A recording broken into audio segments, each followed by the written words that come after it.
Hey everyone, welcome back to my channel. Suddenly, a secret audio recording fell into Amy Roloff's hands. The recording revealed a shocking conversation.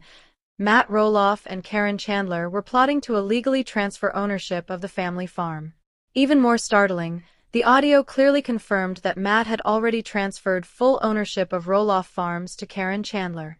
As soon as the recording became public, chaos erupted within the Roloff family.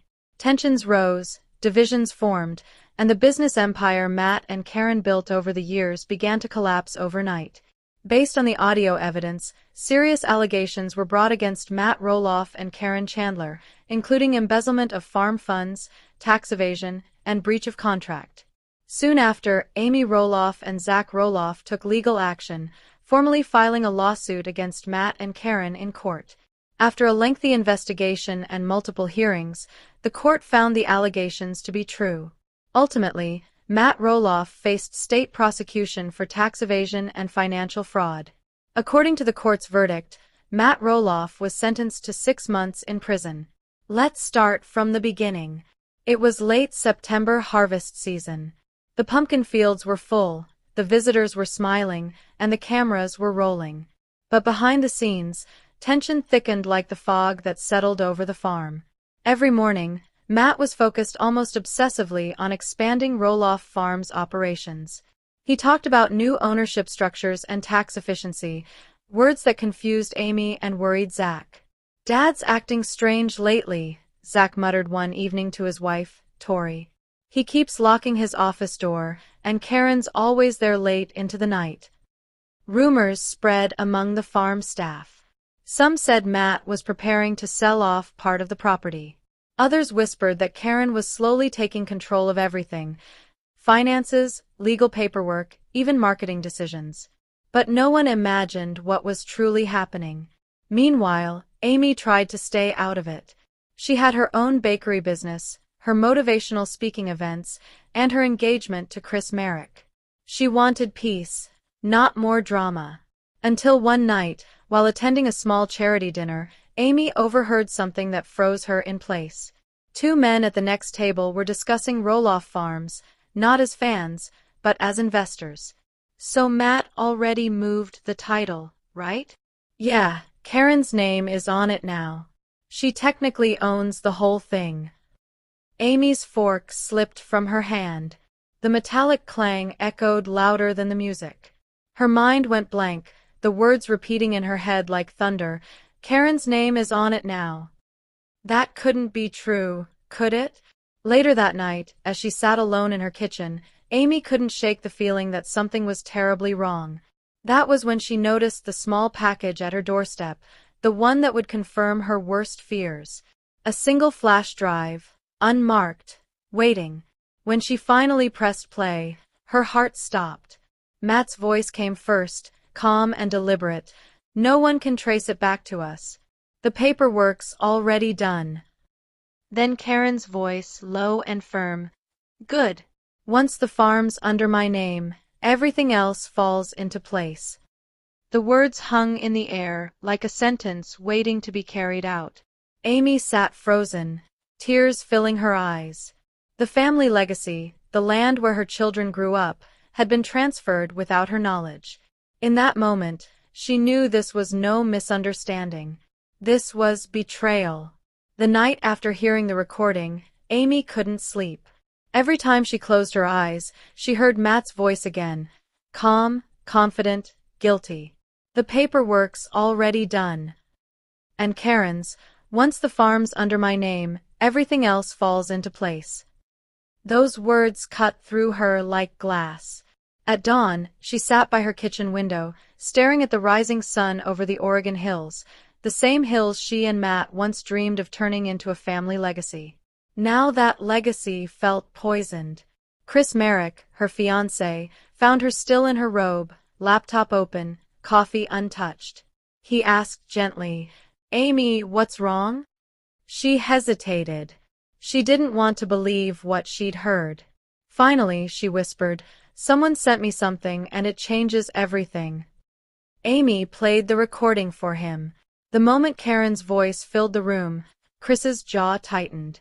"This is serious," he said. "If this is real, Matt could be in a lot of trouble." Amy knew he was right, but she also knew the implications. This wasn't just about money. It was about family, legacy, and trust. Her mind raced back to years earlier when she and Matt co-owned Roloff Farms. The divorce settlement had divided assets carefully, and although Matt managed the daily operations, major ownership decisions required mutual agreement.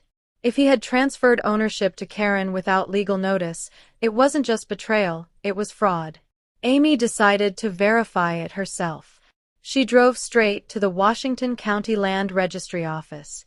Her hands shook as she filled out the form requesting property ownership documents. The clerk typed a few keys, frowned, and turned the screen slightly toward her. "Amy Roloff, right?" She nodded.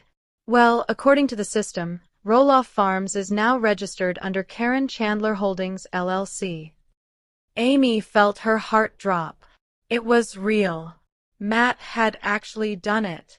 She stared at the screen in disbelief, the lines of text blurring through her tears. Years of memories, planting pumpkins with the kids, filming family dinners, celebrating birthdays, all of it felt stolen. On the drive home, Amy's emotions swung between heartbreak and fury. How could Matt do this? How could he? The drive home from the Washington County Land Registry office was a blur of tears and trembling hands. Amy's mind, once clouded by disbelief, was now terrifyingly clear. The digital text on the clerk's screen was a guillotine that had finally dropped, severing her last fragile hope that it was all a terrible mistake. Caryn Chandler Holdings, LLC. The name was sterile, corporate, and utterly devoid of the life, laughter, and love that defined Roloff Farms. It was no longer a family heirloom, it was a business asset, stolen in the dead of night. She pulled into her driveway, the familiar sight of her home offering no comfort. Chris's truck was there. He was waiting. As she stepped inside, he took one look at her ashen face and opened his arms. She collapsed into them, the sobs she had held back in the public office finally breaking free. "It's true, Chris," she choked out. "It's all true. He put the entire farm in her name." Chris held her tighter, his own anger a quiet, simmering force beneath his concern. "Okay," he said, his voice steady, a rock in her churning emotional sea. "Okay, Amy. Then we know what we're dealing with. No more guessing. It's time to act." Acting, however, felt impossible. The sheer scale of the betrayal was paralyzing. But later that evening, her phone buzzed incessantly. It was Zach. His texts were terse, his calls going straight to voicemail after a single ring, their prearranged signal for when he couldn't talk but needed to connect. The news was spreading through the family's private channels. Amy knew she had to tell him. She couldn't let him hear it from the rumor mill. She asked him to come over, insisting it was urgent. When Zach arrived, his posture was rigid, his face a mask of controlled fury. Tori followed, her expression one of deep concern, holding their youngest child close. "What's going on, Mom?" Zach asked, dispensing with any pleasantries. "Is this about Dad? People are saying crazy things." "Sit down, Zach," Amy said softly, her voice still raw. She played the audio recording for them. As Matt and Caryn's voices filled the quiet living room, Zach's controlled demeanor shattered. He shot up from the couch, pacing the room like a caged animal. "I knew it!" he exploded, running a hand through his hair. "I knew he was up to something. Locked doors, secret meetings. But this is insane." He turned to Amy, his eyes blazing. "He can't do this. The farm, my future, my kid's future." He just handed it to her. Tori reached for his hand, trying to calm him. "Zach, breathe. We need to think clearly." "Think clearly?" he retorted, his voice cracking. "How am I supposed to think clearly? Our legacy was just sold out from under us by my own father." The heartbreak in his voice mirrored Amy's own. It wasn't just about the land or the money, it was the erasure of their history and the theft of their future. For Zach, who had always seen himself as the logical successor to the farm, it was a personal annihilation. Later that night, after Zach and Tori had left with a promise to consult a lawyer immediately, Amy's phone rang. It was Jeremy. The news had reached him, too. His reaction was different from Zach's fiery anger, quieter, more measured, but no less devastated. "Mom, are you okay?" he asked, his voice heavy. "I just got off the phone with Zach. I can't process this. How could Dad do this to us? To you." The "us" was significant. While Zach's anger was direct and personal, Jeremy's was rooted in the shattering of the entire family unit. He had always been the peacemaker, the one who saw the best in people. This act was so fundamentally wrong that it broke that part of him. Molly called soon after, her voice a mixture of sadness and pragmatic fury. "He's lost his mind, Mom. Absolutely lost it. What do you need? What can we do?" The children were uniting, a phalanx forming against their father's betrayal. The divisions the recording had caused were deep, but they ran between the parents, not the siblings. For now, they stood with Amy.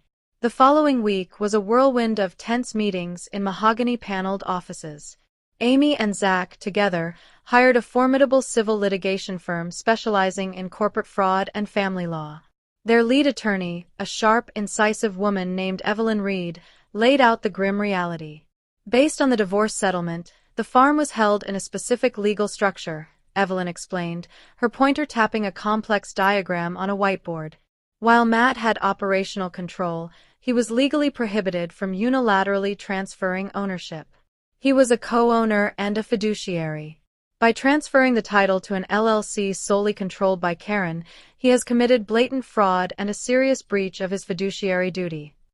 She then turned to the audio recording. "This is our smoking gun. It demonstrates intent, conspiracy, and admission of the act. We will file a civil lawsuit against both Matt Roloff and Caryn Chandler for fraud, breach of contract, and intentional infliction of emotional distress. We will be seeking not only the return of the property to its rightful ownership structure, but also significant punitive damages." "What about criminal charges?" Zach asked, his jaw set. Evelyn nodded. "That's a separate path, but our findings will inevitably cross the desk of the state prosecutor. Embezzlement, tax evasion, if he moved assets to avoid tax liabilities, which is likely, this has all the makings of a criminal case. We will be cooperating fully with any investigation they choose to open." The lawsuit was filed the next day. The paperwork was cold and clinical, reducing a lifetime of memories to case numbers and legal statutes. The media, which had always had a voracious appetite for the Roloff family, pounced. Pumpkin drama turned sour. Little people, big world in chaos. As Matt Roloff sued by ex-wife and son, the headline screamed. Matt and Caryn went to ground. Their social media went silent. Attempts to reach them for comment were met with no comment from a newly hired crisis PR manager. The farm, once bustling with autumn visitors, saw a noticeable drop in attendance. The scandal was a stain that no amount of pumpkin spice charm could wash away. The civil suit was an earthquake, but the state's investigation was the aftershock that shattered the foundation. The Washington County District Attorney's Office, armed with the evidence from Amy and Zach's lawsuit and the now infamous recording, convened a grand jury. Subpoenas were issued for bank records, land transfer documents, and business accounts. The scope of the deception began to unfurl. The investigation revealed that Matt had not simply transferred the land. In the months leading up to the transfer, he had been systematically funneling money from Roloff Farms' business accounts into shell companies controlled by Caryn. These funds, meant for payroll, equipment, and maintenance, were used to prop up Caryn's separate business ventures and fund a conspicuously lavish lifestyle: new cars, luxury vacations, a down payment on a property in Arizona. Worse still, the financial forensics uncovered a complex scheme of tax evasion. By reporting the farm as operating at a loss after siphoning off the profits, Matt had filed fraudulent tax returns, cheating the state of Oregon and the federal government out of hundreds of thousands of dollars. The criminal charges were swift and severe. The district attorney held a press conference, the cameras flashing as he detailed the indictment. Matt Roloff and Caryn Chandler were charged with multiple counts of aggravated theft in the first degree, criminal conspiracy, computer crime, for manipulating digital records, and tax evasion. The idyllic public image of Matt Roloff,